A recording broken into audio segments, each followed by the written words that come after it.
대한민국 21대 대통령 이재명 시대가 본격 개막했습니다. 이 대통령은 취임사에서 모든 국민을 아우르는 모두의 대통령이 되겠다고 밝혔습니다.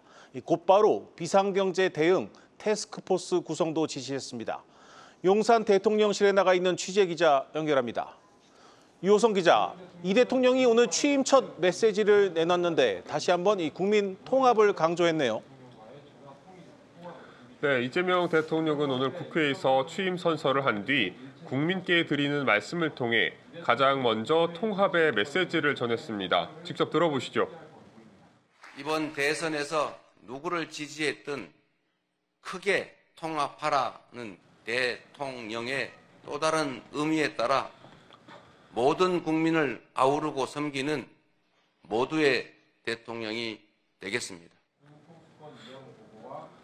네, 12.3 비상계엄 이후 국론이 분열된 현실을 고려해 국민통합이 가장 시급하다고 판단한 겁니다.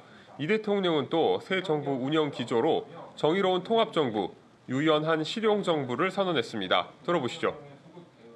박정희 정책도 김대중 정책도 필요하고 유용하면 구별 없이 쓸 것입니다. 이재명 정부는 실용적 시장주의 정부가 될 것입니다. 통제하고 관리하는 정부가 아니라 지원하고 격려하는 정부가 될 것입니다.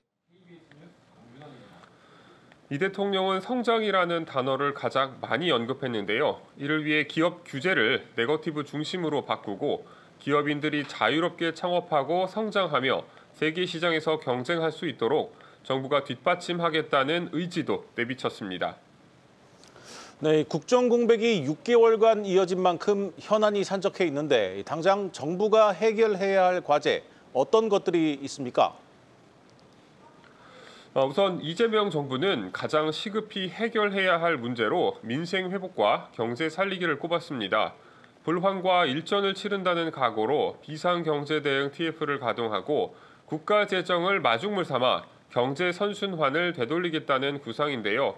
이 대통령은 첫 브리핑에서 오늘이라도 모든 부처 책임자와 실무자를 모아 경제정책을 점검하겠다고 밝혔습니다.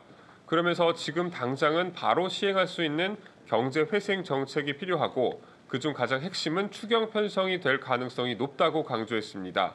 다만 대통령실에 아무것도 없는 상황에서 지금 완전히 새롭게 시작해야 한다며 준비 부족 상태로 정권이 출범하게 된 어려움도 함께 토로했습니다.